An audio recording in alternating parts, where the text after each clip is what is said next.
अगर आपने अभी तक हमारा चैनल सब्सक्राइब नहीं किया तो अभी सब्सक्राइब करें और बेल आइकॉन को क्लिक करके, जैसा कि आपने पीछे कई बार बयान दिया है कि काठ की हांडी बार बार नहीं चढ़ती।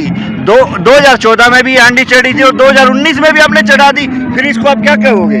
देखिए 2014 में बिल्कुल काठ की हांडी चढ़ी, लोगों को बुरा लगा। आपका प्रश्न का जवाब वाजिब ये होगा 2019 के अंदर तब इस सरकार ने 5 साल में 14 से 19 तक क्या तजुर्बा रहा। जैसे कि अभी एक चंद्रा का जो चैनल जी टीवी का चैनल वाला है, ऐसे ही जो अपने खास आदमी थे जैसे अंडानी अंबानी, इनको चैनल दे दी और चैनलों में इतनी अफवाह फैला दी 2019 को। भाई आम हम भी सुन रहे थे, जैसे अभी मैं मान लो कि मैं न्यूट्रल वोटर हूँ, वो भी ये कहने लगा वो प्रचार इतना हो रहा है तो आओ तो कि बीजेपी, लेकिन यो भी दर्रा इनका चल गया। 2019 का भी दर्रा इस बिना पे चला कि मीडिया को इन्होंने अपने कब्जे में कर लिया और इस तरीके से ये चल गया। लेकिन 2024 के अंदर अभी बहुत सारी बातें निकल कर जो अभी आ रही हैं, अभी कोरोना का आड़ में ये 3 काले कानून लेके आए।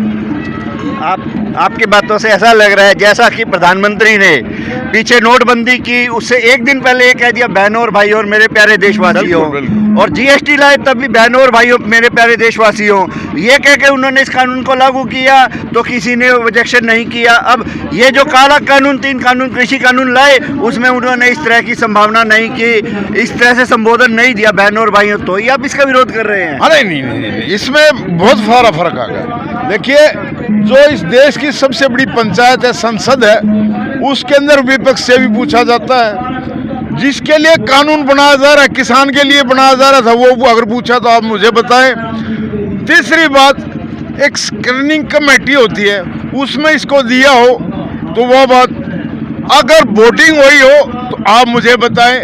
ये सिर्फ उनको निकाल के ताड़ी बजा के धमनी मत से ये प्रस्ताव पास किया, बिल्कुल जोरा मर्जी से किया है, इसमें कोई वो नहीं है। राज्यसभा में तो जो कांग्रेस के सांसद थे वो भी नहीं पहुंचे थे, फिर उसका प्रस्ताव कैसे वो पास करते? धमनी मत से प्रस्ताव पास हुआ जी, ये बिल्कुल धमनी मत से प्रस्ताव पास। इस कानून को पास करवाने में कांग्रेस का भी आता है, जो राज्यसभा के सांसद उनके उस दिन नहीं पहुंचे।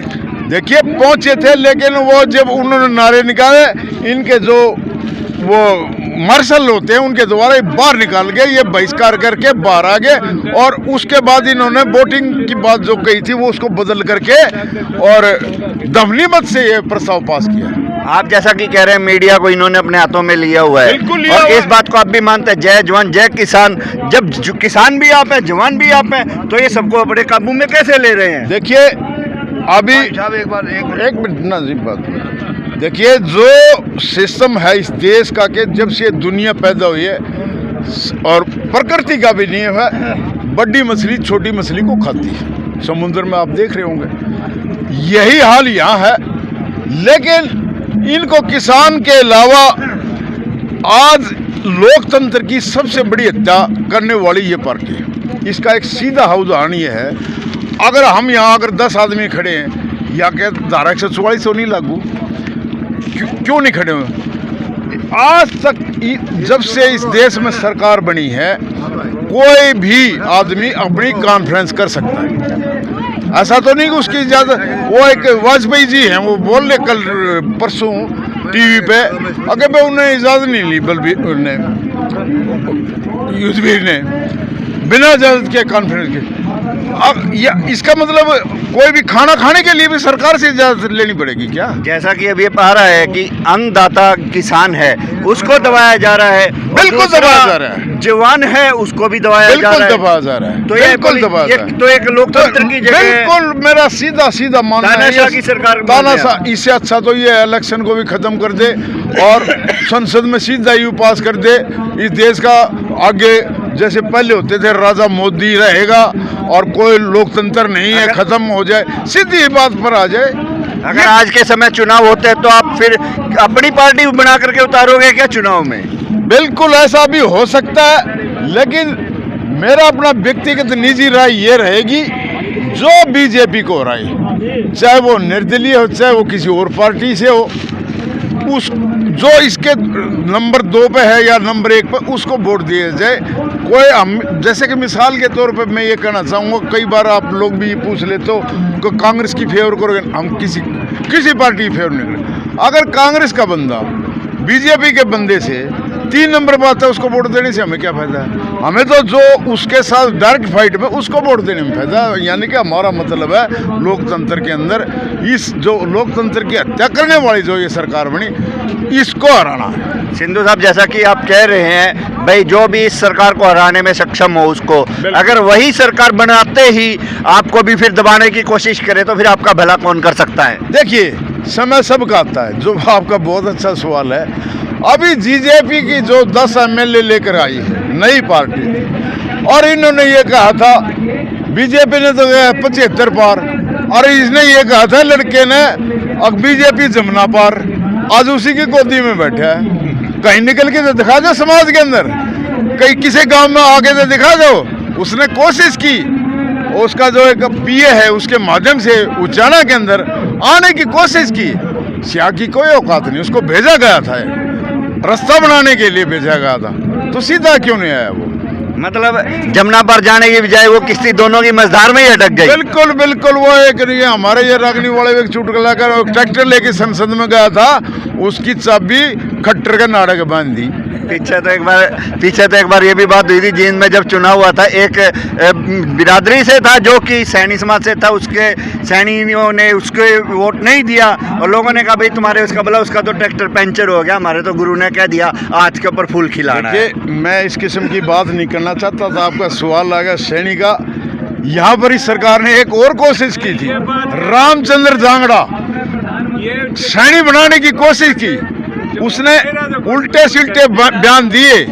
अगर भाई ये जो दिल्ली के अंदर बैठे हैं वो दारू पिल्ले हैं, वो मुफ्त की रोटी खाने वाले, इस प्रकार का बयान दिया तो शुक्र है उसका समझ मांगी दे रहा दुरुस्ता।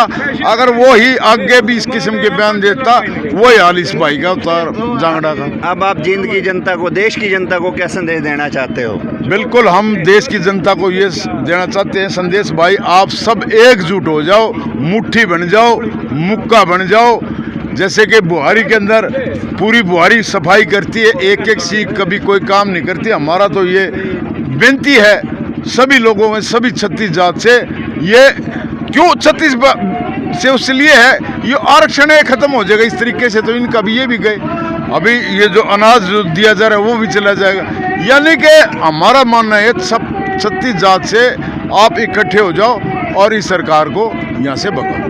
सिंधु साहब, हर बात में आप कोई ना कोई मुझे मौका दे रहे हैं बात पूछने का। जैसे कि आपने बुहारी की बात कही, एक बुहारी का चुनाव निशान लेकर भी एक पार्टी आई है भारत में, उसने क्या किया? देखो, उसने दिल्ली के अंदर 23 साल से इस बीजेपी को दिल्ली वालों ने बढ़ने नहीं दिया। वहाँ पर जो लोग बैठे हैं 23 साल तक इस बीजेपी को नजदीक नहीं आने दिया, और उन्होंने पता, उसने दिल्ली में उस झाड़ू से सफाई कर दी। वाकई में अगर मेरा मानना ये है, आज आप एलजी को क्या कितनी पावर दे दी?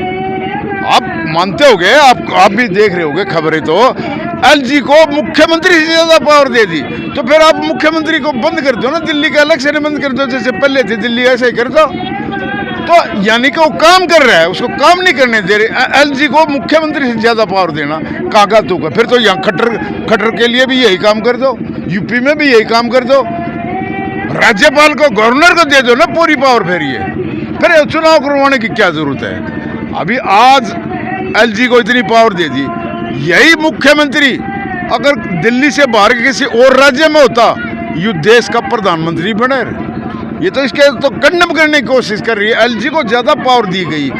एलजी ने इसको इसलिए, एक पहले वो जैकब था, जंग था, उस जंग ने भी यही काम किया क्या? और राज्यपाल और प्रदेशों में नहीं है क्या? सिर्फ ये दिल्ली के अंदर आते हैं क्या ये एलजी? ये तो और भी हैं, एलजी कश्मीर में भी है। तो ये घिनौनी हरकत है, सीधी सीधी लोकतंत्र की हत्या है।